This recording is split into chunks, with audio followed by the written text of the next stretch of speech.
Let me tell you something most people never understand about love, especially when it comes to the avoidant heart. Society has taught us that love must be loud, expressive, dramatic, overflowing with words, and constant connection. But that belief has blinded millions to a deeper truth. Because love does not always shout. Sometimes love stands still. Sometimes love stays when every instinct says run. When an avoidant truly loves you, it means something profound. It means you are not just preferred, you are chosen against their deepest fears. Understand this. An avoidant does not attach easily. Their nervous system is wired for protection, not pursuit. Their past taught them that closeness equals loss, that vulnerability equals danger. So when they allow you into their world, even partially, it's not accidental. It's intentional. This is not casual love. This is earned love. An avoidant may not flood you with words, but they watch you closely. They learn your patterns. They remember what matters to you. Their love is revealed in reliability, in presence over time, in the fact that they keep coming back even when it feels uncomfortable. That's not indifference. That's courage. Here's the divine principle most people miss. Love is not the absence of fear. Love is the willingness to move forward despite it. And an avoidant who stays is walking through fear every single day. Their silence is not emptiness, it's restraint. Their distance is not rejection, it's regulation. They are learning how to love without losing themselves. You see, avoidants don't give their hearts easily because when they do, they give it fully. They love in a way that is slow, grounded, and deeply loyal. When they choose you, they are not exploring options. They are anchoring. They are saying, this is the place where I will grow. This is the person I will face myself with. That kind of love is rare. But here's your responsibility. Because love is never one-sided. You cannot demand vulnerability from someone who learned survival through self-reliance. You must create safety, not ultimatums. Growth happens in trust, not force. When you hold steady, when you don't chase or retreat, when you stand grounded in your truth, something powerful happens. The avoidant nervous system begins to relax. And when it relaxes, love expands. At their highest level, avoidants become some of the most devoted partners imaginable. Why? Because once they commit with their entire being. They don't flirt with escape anymore. They build, they protect, they show up in ways that matter even if they don't always look the way the world expects. So if an avoidant is still there, still choosing you, still investing time, still allowing you closer, that is not confusion. That is love in action. Quiet, steady, intentional. And remember this truth. Love is not proven by how much someone gives when it's easy. Love is proven by who stays when it's hard. Avoidant love speaks a different language, and if you don't understand that language, you may mistake devotion for distance. Most people are conditioned to believe that love must be loud, constant messages, emotional displays, reassurance on demand. But for an avoidant, love is not something to perform. It is something to protect. Their loyalty is not announced. It is demonstrated quietly, consistently, often invisibly. They do not fall in love impulsively. They observe. They assess safety. They move slowly because their nervous system has learned that closeness can cost them their sense of self. When an avoidant loves you, they don't prove it with dramatic gestures. They prove it by staying regulated in moments where their instinct is to withdraw completely. They prove it by not disappearing forever. Even when overwhelm hits, silence for them is not absence. It is a coping mechanism. It is the space where they gather themselves so they don't lose control, shut down entirely, or say something they cannot take back. Their quiet loyalty is rooted in self-preservation, not lack of care. An avoidance devotion shows up in subtle choices. They keep you in their routine. They allow you access to their time, which is sacred to them. They may not speak about the future often, but they behave as if you are part of it. They remember what destabilizes you and avoid it. They notice your emotional shifts even if they don't comment on them. Their love is watchful, contained, and deeply intentional. Because avoidants learned early that emotional exposure could lead to disappointment, rejection, or control, they develop strength through independence. So when they bond with someone, they don't do it loudly, because loud once cost them too much. Their loyalty lives in consistency, not constant reassurance. If they keep choosing you when things get uncomfortable, that choice carries enormous weight. For an avoidant, staying is not passive, it is an active, sometimes exhausting act of courage. This is why trying to force verbal affirmation from an avoidant often backfires. The more pressure they feel to perform love, the more their system interprets danger. Their devotion is not unlocked by demands, it is revealed through safety. When they sense acceptance without pressure, their quiet loyalty becomes more visible. They begin to soften. They may still struggle with words, but their actions grow steadier, warmer, more present. Avoidant love is not shallow. It is contained depth. It is the kind of loyalty that does not fluctuate with emotion. It does not seek validation from the outside world. It is steady, grounded, and selective. When an avoidant gives you that kind of loyal tie, they are not loving halfway. They are loving in the only way that once kept them alive, and now slowly they are learning how to let that love be seen. When an avoidant chooses you, it is never accidental, impulsive, or based on momentary emotion. It is a conscious decision made after internal conflict, hesitation, and deep self-evaluation. Avoidants do not fall into relationships the way others might. They test safety first. They measure consistency. They watch how you respond to their boundaries, their silence, and their need for space. Every step toward you is taken with awareness because their greatest fear is losing autonomy or being emotionally overwhelmed. This means that when an avoidant stays, they are not unsure. They are committed at a level most people never recognize. Their choice is not driven by chemistry alone, but by alignment. They ask themselves, often subconsciously, can I exist as myself here? Can I breathe here? Can I be imperfect without being punished? If the answer becomes yes, they choose you not because they need you, but because they want you. And that distinction is everything. Avoidants are highly selective because closeness demands courage from them. They know intimacy requires dismantling defenses they built over a lifetime. So choosing one person means rejecting emotional safety through isolation. It means saying no to the familiar comfort of independence. That decision is not made lightly. It is the result of repeated internal negotiations, where fear and desire collide, and desire slowly wins. This is why their love can look restrained yet powerful. They may not chase or cling, but they commit through consistency. They show up when it matters. They invest time, energy, and mental space, resources they do not give freely. When they choose you, they are choosing to practice vulnerability in real time, even if they don't have the you age for it yet. They are choosing growth over retreat. Many people misinterpret an avoidant's hesitations as uncertainty or lack of feeling. In truth, those pauses are evidence of depth. They are processing emotions that feel foreign, intense, and sometimes frightening. The fact that they continue choosing you through that discomfort speaks volumes. It means you are not a temporary comfort or a distraction. You are a deliberate part of their life. An avoidant who chooses you is also choosing to face their past. Every close bond activates old wounds, and staying means confronting those patterns instead of running from them. This is a courageous act. It requires self-awareness, restraint, and a willingness to sit with emotional discomfort without escaping. Most people never do this work. Avoidants who do are not half-loving. They are transforming. Their choice is not loud, but it is firm.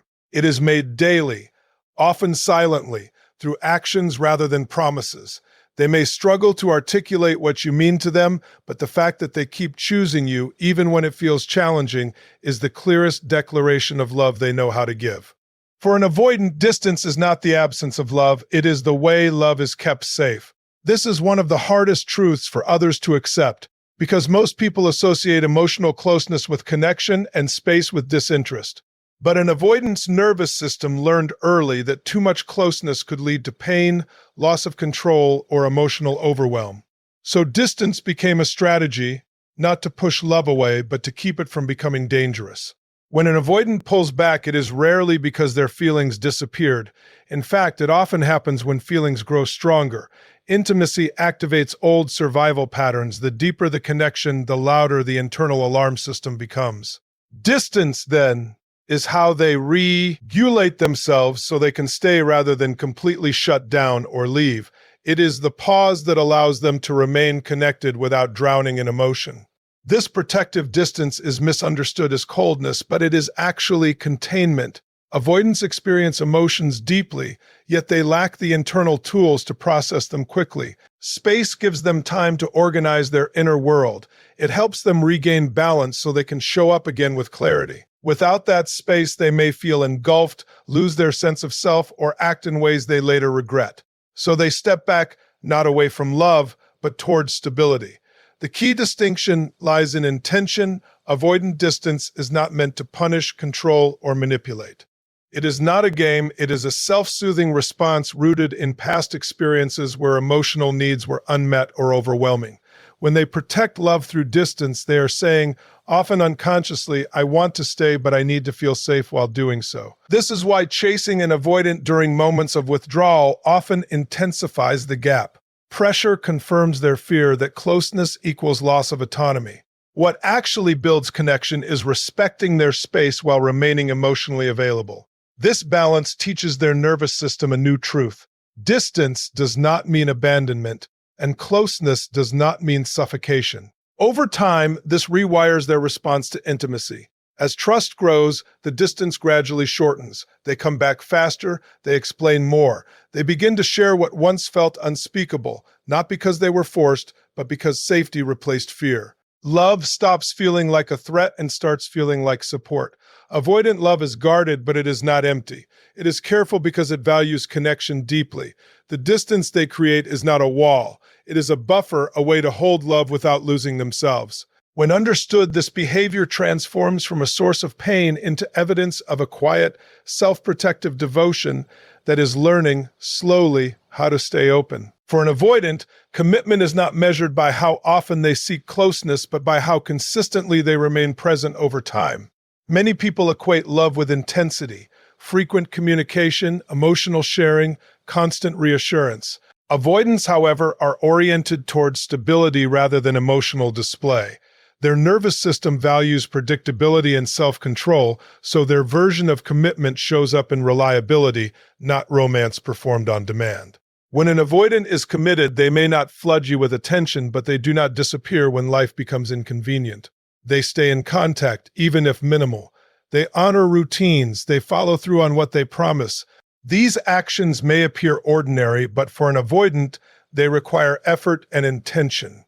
Consistency is the language through which they say, I am still here. Avoidants often struggle with emotional expression because it once felt unsafe or unnecessary. So instead of verbal affirmations, they demonstrate commitment through actions that anchor the relationship. They make room for you in their schedule. They factor you into decisions. They adjust their habits in subtle ways to accommodate the connection. These are not impulsive gestures.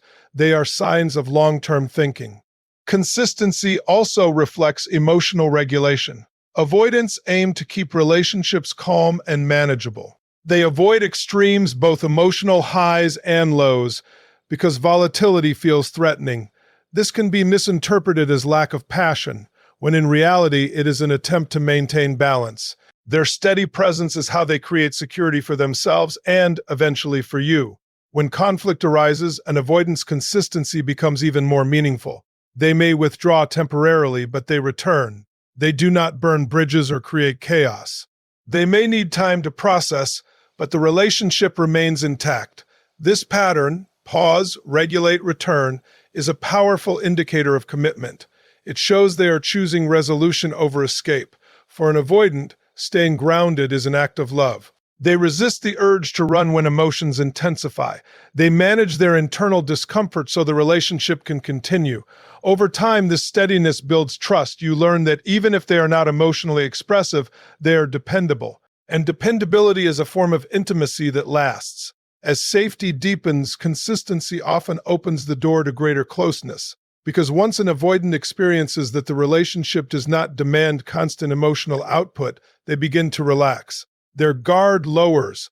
They may start to share more, connect more, and risk vulnerability, not because they were pushed, but because consistency proved that love does not require them to abandon themselves. In this way, commitment for an avoidant is quiet but profound. It is not about being constantly close, but about being consistently present.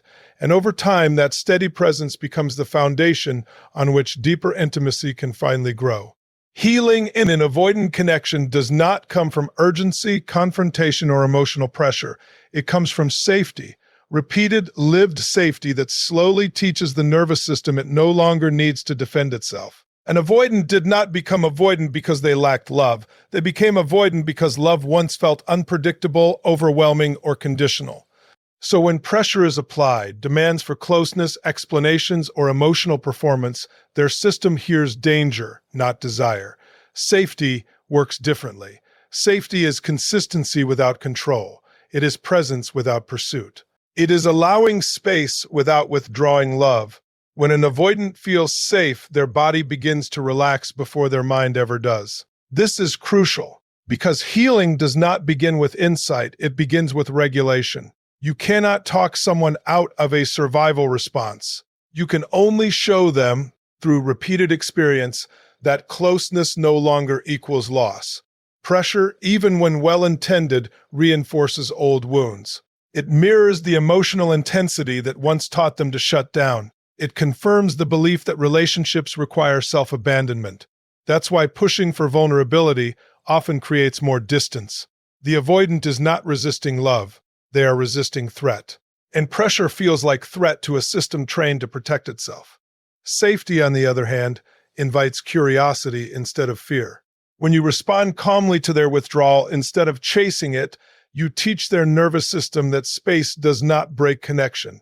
When you express needs without ultimatums, you show that intimacy does not demand. Surrender. When you remain grounded in yourself, you become a stable emotional environment, something avoidants rarely experienced early in life. This is where healing quietly begins. They start to return sooner after pulling back. They begin to explain instead of disappearing. They test vulnerability in small doses, sharing a thought, a fear, a memory, and observe what happens next. If safety is met with respect rather than pressure, the wall softens, not all at once but gradually, in layers. Safety also allows an avoidant to reconnect with their own emotions. Many learn to suppress feelings to survive. In a safe environment, those emotions resurface, not dramatically but tentatively. This can look like confusion, mood shifts, or temporary distancing. These are not setbacks, they are signs that something long frozen is beginning to thaw. True healing honors pace. It understands that intimacy is a skill learned through repetition, not a switch flipped by logic. When safety replaces pressure, the avoidant no longer has to choose between connection and self-preservation. They discover that both can coexist, and in that realization, something profound happens. Love stops feeling dangerous. Healing does not require perfection, it requires patience, emotional steadiness, and respect for boundaries. When an avoidant feels safe enough to stay while healing, it means trust is growing at the deepest level, the level where survival once ruled. And that kind of healing is not forced. It is earned through calm, consistent, compassionate presence. When an avoidant stays, they are making a decision that goes far beyond comfort. They are choosing growth over familiarity, vulnerability over armor, and truth over survival patterns that once kept them safe.